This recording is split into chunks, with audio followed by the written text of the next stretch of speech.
In today's video, we're going to talk about should you enroll in Medicare if you are covered by your spouse's health insurance. A lot of times this happens if one spouse is retired but the other spouse is still working and you can stay underneath that employer coverage. I'm going to hopefully cover most of what questions you might have, so please stay tuned until the end. My name is Jamie from meetjamie.com. If you have any questions, you can reach out to me right there at the toll-free number at the bottom of the screen, 800-974-0552, or you can also check out my website at meetjamie.com. So there's a lot of people today who find themselves in unique situations that maybe they didn't anticipate when it comes to their health insurance after 65. And it's really a personal situation or unique situation to you and to your spouse. So I get this question a lot as a Medicare advisor, and the question usually starts with, do I have to enroll in Medicare if I'm happy with my coverage? And so that's what we're going to cover in today's video. So first of all, let's just talk about traditional enrollment in Medicare. So for most people, again, this is not talking about employer coverage or health insurance from your company. For most people, they have what's called an initial Medicare enrollment period that lasts for 7 months. And for most people, this revolves around their 65th birthday. So let's say, for example, that you turn 65 in April. Your initial enrollment to Medicare begins in January. And so you can apply for traditional Medicare A and B. This would be on the federal side of Medicare, starting in January up until the month of your 65th birthday, which would be April, and then 3 months after, May, June, July. So that's the 7-month window. Again, this is not taking into consideration employer coverage or working past 65. This is just if you decide you're going to retire at 65, you don't have health benefits anymore, and you want to apply for Medicare. Then what happens is you would traditionally enroll in A and B. Again, that's through Social Security. You can add a Part D prescription drug plan, which we recommend because Medicare does not have prescription drug coverage. And then a lot of times people will add a Medigap plan, which is also called a Medicare supplement plan. So the reason that people add a Medicare supplement plan or a Medigap plan is because Medicare is great coverage, but it only covers 80%. So there is a 20% gap in coverage that comes back to you as a Medicare beneficiary. And so this is why people choose to also enroll in a Medigap or Medicare supplement plan. The other option that you have to receive your benefits is what's called Medicare Part C, which is Medicare Advantage. So what Medicare Advantage is, and we've covered that in other videos, I'm not going to go into it today, but basically Medicare Advantage is one private health insurance plan that manages all of your Medicare. So it manages your A, your B, and your prescription drug coverage. A lot of people get A, B, C, D mixed up. You'll always have to have A and B once you're enrolled in Medicare. C and D are optional depending on how you choose to receive your benefits. As far as enrolling in Medicare, we typically tell people there's 3 different ways to get enrolled. So you can do it online at ssa.gov. You can create your own Social Security account, which we recommend because it helps protect your benefits. Or you can enroll over the phone at 800-772-1213. Or some people still prefer to go in person and enroll at their local Social Security office. Again, those are the 3 ways that you would traditionally enroll in Medicare. And if you need help with that, feel free to give me a call. So let's talk about if your situation does not fall into that category. Let's talk about if you are working past 65. So if you are working past 65 and you have the option of keeping employer coverage, this would be for you or for your spouse. The first and most important thing that we advise people to do is to check with your employer healthcare benefits department. So whether it's you or your spouse that are providing the health insurance coverage for both of you, when you're trying to decide, should I enroll in Medicare, the first place you should check is with that employer healthcare benefits department. And there's a couple reasons why. First of all, there's a high probability that if it's a larger company, and when we say larger company, more than 20 employees, they've dealt with this many, many times before. It's going to just be a simple fact finding for you to figure out, okay, I'm going to be eligible, we're going to be eligible for Medicare at 65. How should we handle this?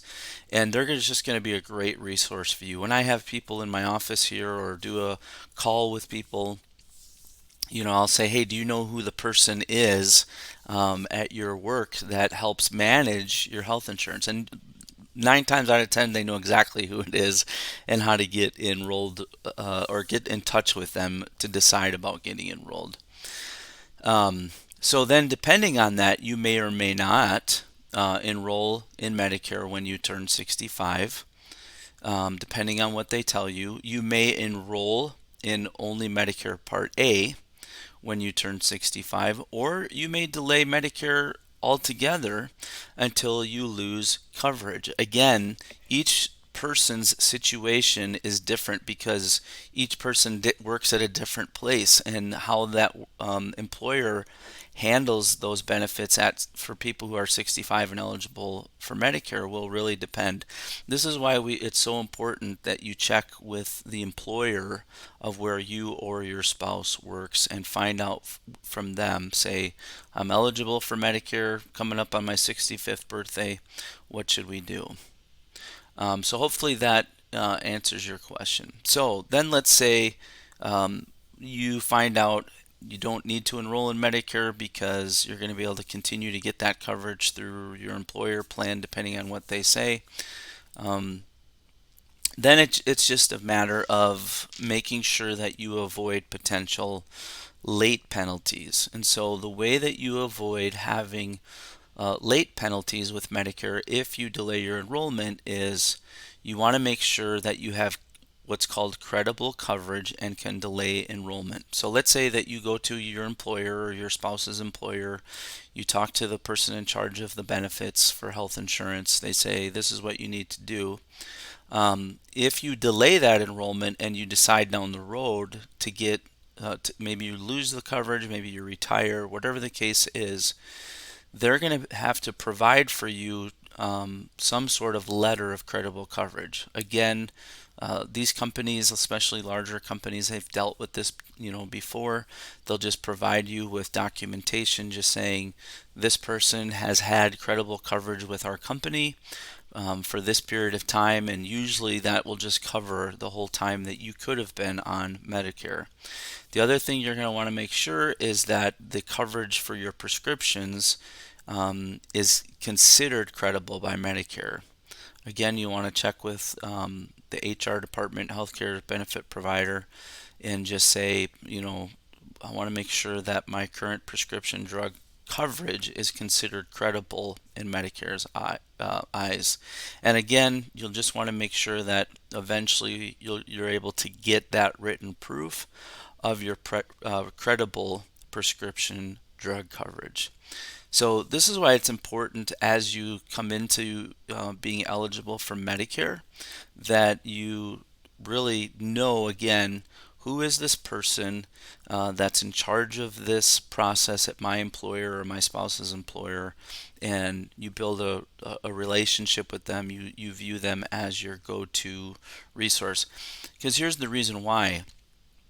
For me as an agent, if someone comes to me and they have a question about this, I don't know every single person's situation, and the agents that you're potentially going to work with don't know everybody's situation. So I always refer people to go back to their employer coverage because, again, most of the people that I work with either already have A and B in place, or they're in the process of getting A and B in place, and then they need either a Medicare supplement or a Medicare Advantage plan, if that makes sense.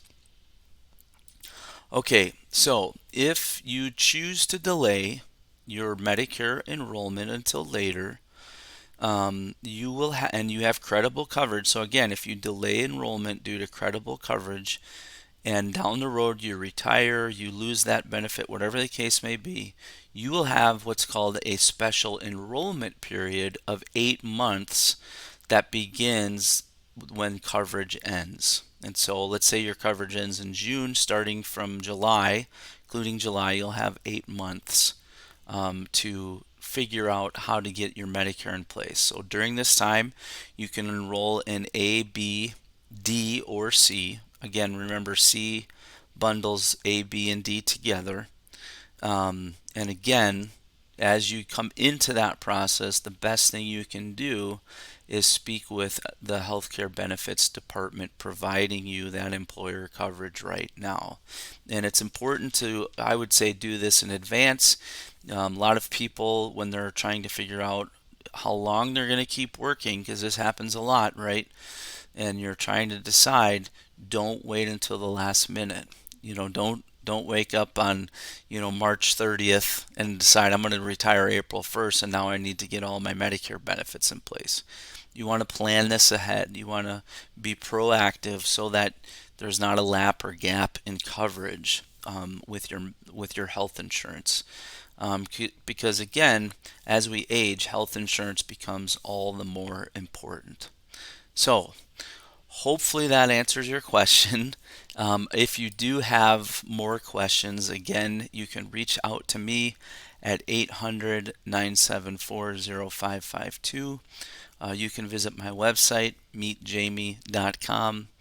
And if you like videos like this, please subscribe to the channel and share it with a friend, because I'm going to hopefully continue to provide more value to Medicare beneficiaries to really understand the program and be a valued resource to you. So thanks so much for watching, and we'll see you in the next one. Have a great day.